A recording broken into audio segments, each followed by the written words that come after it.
ನಮಸ್ತೆ ಮಕ್ಕಳ, welcome back to my channel. Please like, share and subscribe my channel.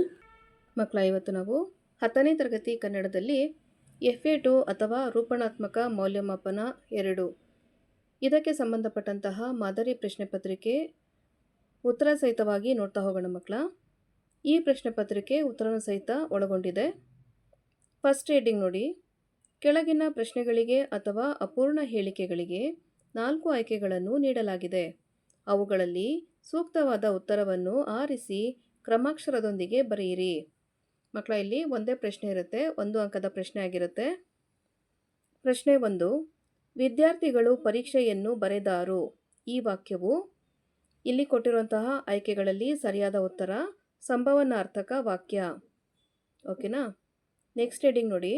ಮೊದಲೆರಡು ಪದಗಳಿಗಿರುವ ಸಂಬಂಧದಂತೆ ಮೂರನೆಯ ಪದಕ್ಕೆ ಸರಿ ಹೊಂದುವ ಸಂಬಂಧಿ ಪದವನ್ನು ಬರೆಯಿರಿ. ಮಕ್ಕಳ, ಇಲ್ಲೂ ಸಹ ನಿಮಗೆ ಒಂದು ಪ್ರಶ್ನೆ ಇರುತ್ತೆ, 1 ಅಂಕ ಸಿಗುತ್ತೆ ಸರಿಯಾದ ಉತ್ತರವನ್ನು ಬರೆದಾಗ. ಪ್ರಶ್ನೆ 2. ಅಂತಕಾತ್ಮಜ ಬಹುರ್ವೀಹಿ ಕಂಗೆಡು ಡ್ಯಾಶ್ ಅಂತ ಇರುತ್ತೆ.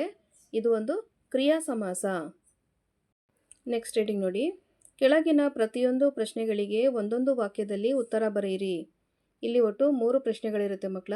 ಸರಿಯಾದ ಉತ್ತರವನ್ನು ಬರೆದ್ರೆ ತಲಾ 1 ಅಂಕ ಸಿಗ್ತಾ ಹೋಗುತ್ತೆ ನಿಮಗೆ. ಪ್ರಶ್ನೆ 3. ಕರ್ಣನಿಗೆ ಆಮಿಷಗಳನ್ನು ಒಡ್ಡಿದವರು ಯಾರು? ಉತ್ತರ: ಕರ್ಣನಿಗೆ ಆಮಿಷಗಳನ್ನು ಒಡ್ಡಿದವರು ಶ್ರೀಕೃಷ್ಣ. ಪ್ರಶ್ನೆ 4. ದೇವನೂರರ ನನ್ನ ದೇವರು ಯಾರೆಂಬುದನ್ನು ಸ್ಪಷ್ಟೀಕರಿಸಿ. ಉತ್ತರ: ಚಾವಣಿ ಇಲ್ಲದ ಗುಡಿಯಲ್ಲಿ ಕಾರುಣ್ಯ ಸಮತೆಯ ಬುದ್ಧನನ್ನು ಇಟ್ಟರೆ ಅದು ದೇವನೂರು ಮಹಾದೇವ ಅವರ ದೇವರು ಆಗುತ್ತದೆ. ಪ್ರಶ್ನೆ 5. ಅಂದವಾದ ಬರವಣಿಗೆಯ ಬಗ್ಗೆ ಗಾಂಧೀಜಿಯವರ ಅಭಿಪ್ರಾಯವೇನು? ಉತ್ತರ: ಒಳ್ಳೆಯ ಬರವಣಿಗೆ ಉತ್ತಮ ಶಿಕ್ಷಣದ ಅವಶ್ಯವಾದ ಅಂಶವೆಂಬುದನ್ನು ಪ್ರತಿಯೊಬ್ಬ ಯುವಕನು ಯುವತಿಯು ತಿಳಿದುಕೊಳ್ಳಲಿ ಎಂದು ಗಾಂಧೀಜಿಯವರು ಅಭಿಪ್ರಾಯ ಪಟ್ಟಿದ್ದಾರೆ. ನೆಕ್ಸ್ಟ್ ಹೆಡಿಂಗ್ ನೋಡಿ ಮಕ್ಕಳ. ಕೆಳಗಿನ ಪ್ರಶ್ನೆಗಳಿಗೆ 3 ಅಥವಾ 4 ವಾಕ್ಯಗಳಲ್ಲಿ ಉತ್ತರ ಬರೆಯಿರಿ. ಮಕ್ಕಳ, ಇಲ್ಲಿ ಒಂದೇ ಪ್ರಶ್ನೆ ಇರುತ್ತೆ, 2 ಅಂಕದ ಪ್ರಶ್ನೆ ಆಗಿರುತ್ತೆ. ಪ್ರಶ್ನೆ 6. ವಚನಕಾರರ ದೃಷ್ಟಿಯಲ್ಲಿ ಅರಿವು ಎಂದರೆ ಏನು? ವಿವರಿಸಿ. ಉತ್ತರ: ವಚನಕಾರರ ದೃಷ್ಟಿಯಲ್ಲಿ ಅರಿವು ಎಂದರೆ ತನ್ನಷ್ಟಕ್ಕೆ ತಾನು ಇರುವ ಕೇವಲ ತಿಳುವಳಿಕೆ, ಜ್ಞಾನ ಮಾತ್ರ ಅಲ್ಲ. ಅದು ಕ್ರಿಯೆಯ ಅನುಭವದಿಂದ ಒಡಮೂಡುವುದು. ಅದು ಕೇಳಿ ತಿಳಿದಿದ್ದಲ್ಲ, ಕ್ರಿಯೆಯಲ್ಲಿ ಮೂಡಿದ ತಿಳುವಳಿಕೆ. ಅದು ತರ್ಕವಲ್ಲ. ನಡೆಯಿಂದ ನುಡಿ ಹುಟ್ಟಿದರೆ ಅದು ಅರಿವು. ನೆಕ್ಸ್ಟ್ ಹೆಡಿಂಗ್ ನೋಡಿ ಮಕ್ಕಳ. ಕೆಳಗಿನ ಕವಿಯ ಜನ್ಮಸ್ಥಳ, ಕಾಲ, ಕೃತಿ ಮತ್ತು ಬಿರುದು ಅಥವಾ ಪ್ರಶಸ್ತಿಗಳನ್ನು ಕುರಿತು ವಾಕ್ಯ ರೂಪದಲ್ಲಿ ಬರೆಯಿರಿ. ಇಲ್ಲೂ ಸಹ ನೀವು ಒಬ್ಬರ ಬಗ್ಗೆ ಮಾತ್ರ ಕವಿ ಪರಿಚಯವನ್ನು ಮಾಡಿಕೊಡ್ಬೇಕಾಗತ್ತೆ. 3 ಅಂಕ ಸಿಗತ್ತೆ ಮಕ್ಕಳ. ಪ್ರಶ್ನೆ 7ರಲ್ಲಿ ನೋಡಿ. ರನ್ನ.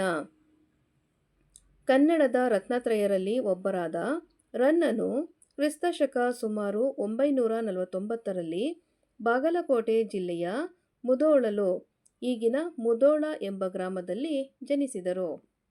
ತಂದೆ ಜಿನವಲ್ಲಭ, ತಾಯಿ ಅಬ್ಬಲಬ್ಬೆ. ಈತನು ಸಾಹಸ ಭೀಮ ವಿಜಯಂ, ಅಜಿತ ತೀರ್ಥಂಕರ ಪುರಾಣ ತಿಲಕಂ, ಪರಶುರಾಮ ಚರಿತಂ, ಚಕ್ರೇಶ್ವರ ಚರಿತಂ ಎಂಬ ಕಾವ್ಯಗಳನ್ನು ಬರೆದಿದ್ದಾನೆ. ರನ್ನಕಂದ ಎಂಬ ನಿಘಂಟನ್ನು ಬರೆದಿರುವುದಾಗಿ ತಿಳಿದು ಬರುತ್ತದೆ. ರನ್ನನು ಚಾಲುಕ್ಯ ದೊರೆ ತೈಲಪನ ಆಸ್ಥಾನದಲ್ಲಿದ್ದು ಆತನಿಂದ ಕವಿ ಚಕ್ರವರ್ತಿ ಎಂಬ ಬಿರುದನ್ನು ಪಡೆದಿದ್ದಾನೆ. ನೆಕ್ಸ್ಟ್ ಹೆಡಿಂಗ್ ನೋಡಿ ಮಕ್ಕಳ. ಕೆಳಗಿನ ವಾಕ್ಯಗಳಲ್ಲಿರುವ ಅಲಂಕಾರವನ್ನು ಹೆಸರಿಸಿ ಲಕ್ಷಣ ಬರೆದು ಸಮನ್ವಯಗೊಳಿಸಿ. ಮಕ್ಕಳ, ಇಲ್ಲಿ ಸಹ ಒಂದೇ ಪ್ರಶ್ನೆ ಇರುತ್ತೆ, 3 ಅಂಕದ ಪ್ರಶ್ನೆ ಆಗಿರುತ್ತೆ. ಪ್ರಶ್ನೆ 8ರಲ್ಲಿ ನೋಡಿ. ಮಾರಿಗೌತಣವಾಯ್ತು ನಾಳೀ ಭಾರತವು. ಇಲ್ಲಿ ಅಲಂಕಾರ ಬಂದು ರೂಪಕ ಅಲಂಕಾರ.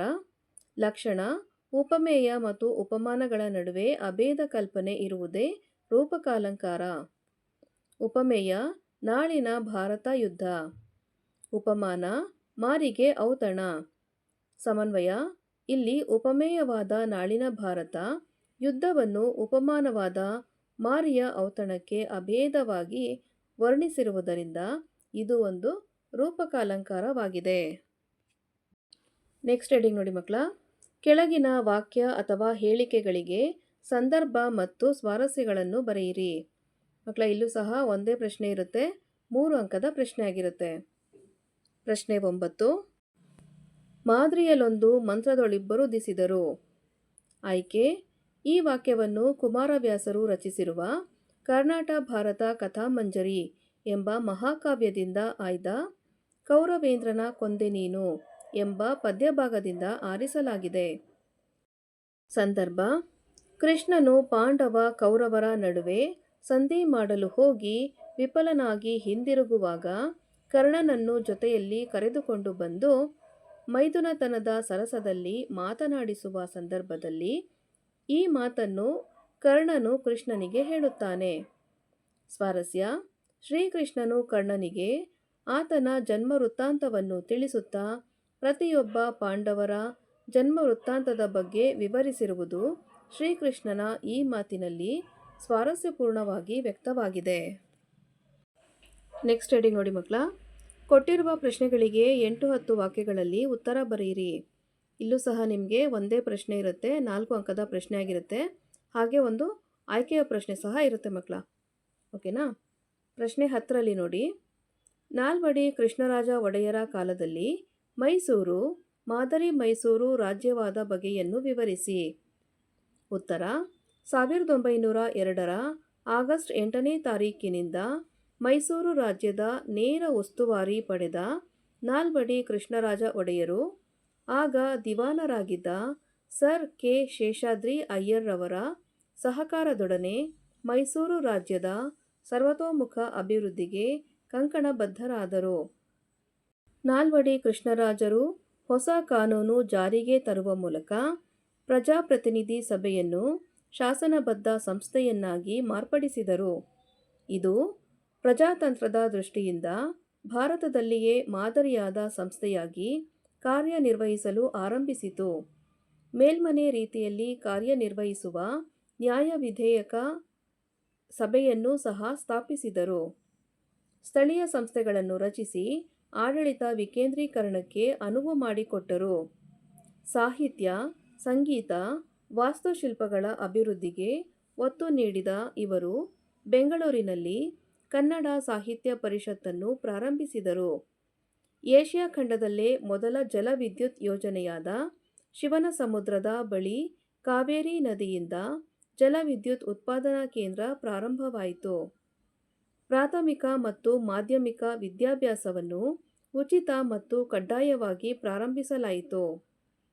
ರಾಜ್ಯದ ಪ್ರಥಮ ವಿಶ್ವವಿದ್ಯಾನಿಲಯವಾದ ಮೈಸೂರು ವಿಶ್ವವಿದ್ಯಾನಿಲಯ, ಸ್ಟೇಟ್ ಬ್ಯಾಂಕ್ ಆಫ್ ಮೈಸೂರು ಹಾಗೂ ಸಹಕಾರ ಸಂಘಗಳನ್ನು ಸ್ಥಾಪಿಸಿದರು. ಹೀಗೆ ನಾಲ್ವಡಿ ಕೃಷ್ಣರಾಜ ಒಡೆಯರ ಕಾಲದಲ್ಲಿ ಮೈಸೂರು ಸಂಸ್ಥಾನವು ಮಾದರಿ ಮೈಸೂರು ರಾಜ್ಯ ಎಂಬ ಕೀರ್ತಿಗೆ ಪಾತ್ರವಾಯಿತು ಹಾಗೂ ನಾಲ್ವಡಿ ಕೃಷ್ಣರಾಜ ಒಡೆಯರನ್ನು ಸಾಮಾಜಿಕ ಕಾನೂನುಗಳ ಹರಿಕಾರ ಎಂದು ಪ್ರಸಿದ್ಧರಾದರು. ನೆಕ್ಸ್ಟು ಆಯ್ಕೆಯ ಪ್ರಶ್ನೆ ಇದೆ ನೋಡಿ ಮಕ್ಕಳ. ವಿಶ್ವೇಶ್ವರಯ್ಯ ಅವರು ಮುಂಬೈ ಪ್ರಾಂತ್ಯದ ಲೋಕೋಪಯೋಗಿ ಇಲಾಖೆಯಲ್ಲಿ ಸಲ್ಲಿಸಿದ ಸೇವೆಯನ್ನು ಕುರಿತು ಬರೆಯಿರಿ. ಉತ್ತರ: ವ್ಯಾಸಂಗದಲ್ಲಿ ಕ್ರಮನಿಷ್ಠರಾಗಿದ್ದ ವಿಶ್ವೇಶ್ವರಯ್ಯನವರು ಜೀವನದಲ್ಲಿ ಉನ್ನತವಾದುದನ್ನು ಸಾಧಿಸಬೇಕೆಂಬ ದೃಢ ನಿರ್ಧಾರವನ್ನು ಹೊಂದಿದ್ದರು. ಅದರಂತೆಯೇ ತಾವು ಅಂದುಕೊಂಡದ್ದನ್ನು ಸಾಧಿಸಿ ತೋರಿಸಿದ ಶ್ರೇಷ್ಠ ಸಾಧಕರು. ವಿಶ್ವೇಶ್ವರಯ್ಯನವರು 1884ರಲ್ಲಿ ಮುಂಬೈ ಪ್ರಾಂತ್ಯದ ಲೋಕೋಪಯೋಗಿ ಇಲಾಖೆಯಲ್ಲಿ ಸಹಾಯಕ ಎಂಜಿನಿಯರ್ ಆಗಿ ಸೇವೆ ಪ್ರಾರಂಭಿಸಿದರು. ಖಾಂದೇಶ ಮತ್ತು ನಾಸಿಕ್ ಜಿಲ್ಲೆಗಳಲ್ಲಿ ಹರಿಯುತ್ತಿದ್ದ ಪಂಜ್ರಾ ನದಿಯ ನೀರಾವರಿ ಕಾಲುವೆಗೆ ತೂಬು ಮೇಲ್ಗಾಲುವೆಯನ್ನು ನಿರ್ಮಿಸುವ ಕಾರ್ಯದಲ್ಲಿ ಯಶಸ್ಸು ಗಳಿಸಿ ಮೇಲಧಿಕಾರಿಗಳ ಮೆಚ್ಚುಗೆಗೆ ಪಾತ್ರರಾದರು. ಮುಂಬೈ ಸರ್ಕಾರದ ಸೂಚನೆಯ ಮೇರೆಗೆ ಸಿಂಧ್ ಪ್ರಾಂತ್ಯದ ಸುಕ್ಕೂರು ಪಟ್ಟಣಕ್ಕೆ ಕುಡಿಯುವ ನೀರಿನ ಪೂರೈಕೆಯ ಕಾರ್ಯವನ್ನು ಯಶಸ್ವಿಯಾಗಿ ಪೂರೈಸಿದರು. ಅಂದಿನ ಮುಂಬೈ ಪ್ರಾಂತ್ಯದ ಗವರ್ನರ್ ಆಗಿದ್ದ ಲಾರ್ಡ್ ಸಂಡ್ ಹರ್ಸ್ಟ್ ಅವರು ಇವರನ್ನು ಮುಕ್ತಕಂಠದಿಂದ ಹಾಡಿ ಹೊಗಳಿದರು. ಪೂನಾದ ಮುಥಾ ಕಾಲುವೆಗೆ ನೀರಿನ ನೆಲೆಯಾಗಿದ್ದ ಪೀಪ್ ಜಲಾಶಯಕ್ಕೆ ಸ್ವಯಂಚಾಲಿತ ಬಾಗಿಲುಗಳನ್ನು ಅಳವಡಿಸಿದರು. ಸ್ವಯಂಚಾಲಿತ ಬಾಗಿಲುಗಳ ಅನ್ವೇಷಣೆ ವಿಶ್ವೇಶ್ವರಯ್ಯ ಅವರ ಸಾಧನೆಯ ಕಿರೀಟಕ್ಕೆ ಮತ್ತೊಂದು ಗರಿಯನ್ನು ಸೇರಿಸಿತು. ಇದನ್ನೇ ಮುಂದೆ ಗ್ವಾಲಿಯರ್ನ ತಿಗ್ರಾ ಜಲಾಶಯಕ್ಕೂ ಮೈಸೂರಿನ ಕೃಷ್ಣರಾಜಸಾಗರ ಜಲಾಶಯಕ್ಕೂ ಅಳವಡಿಸಲಾಯಿತು. ಮುಂದೆ 4 ವರ್ಷಗಳ ಕಾಲ ಮುಂಬೈ ಪ್ರಾಂತ್ಯದ ಸ್ಯಾನಿಟರಿ ಎಂಜಿನಿಯರ್ ಆಗಿ ನೇಮಕಗೊಂಡರು. ಈ ಹುದ್ದೆಗೆ ನೇಮಕವಾದ ಪ್ರಥಮ ಭಾರತೀಯರು ಎಂಬುದು ಗಮನಾರ್ಹ ಅಂಶ. ಹೀಗೆ ವಿಶ್ವೇಶ್ವರಯ್ಯನವರು ಮುಂಬೈ ಪ್ರಾಂತ್ಯದ ಲೋಕೋಪಯೋಗಿ ಇಲಾಖೆಯಲ್ಲಿ ಸೇವೆ ಸಲ್ಲಿಸಿದರು. ಮಕ್ಕಳ ಇಲ್ಲಿಗೆ 10ನೇ ತರಗತಿ ಕನ್ನಡದಲ್ಲಿ ರೂಪಣಾತ್ಮಕ ಮೌಲ್ಯಮಾಪನ 2 ಅಥವಾ FA2ಗೆ ಸಂಬಂಧಪಟ್ಟಂತಹ ಮಾದರಿ ಪ್ರಶ್ನೆ ಪತ್ರಿಕೆ ಉತ್ತರ ಸಹಿತವಾಗಿ ಮುಕ್ತಾಯಗೊಂಡಿದೆ. ಈ ವಿಡಿಯೋ ನಿಮಗೆ ಇಷ್ಟ ಆದಲ್ಲಿ ದಯವಿಟ್ಟು ನಮ್ಮ ಚಾನಲ್ನ ಲೈಕ್ ಮಾಡಿ, ಶೇರ್ ಮಾಡಿ, ಸಬ್ಸ್ಕ್ರೈಬ್ ಮಾಡಿಕೊಂಡು ನಾವು ಹಾಕುವಂಥ ಎಲ್ಲ ವಿಡಿಯೋನ ನೋಡ್ತಾ ನಮ್ಮನ್ನು ಎನ್ಕರೇಜ್ ಮಾಡ್ತಾ ಹೋಗಿ ಮಕ್ಕಳ. Thank you for watching. Bye bye.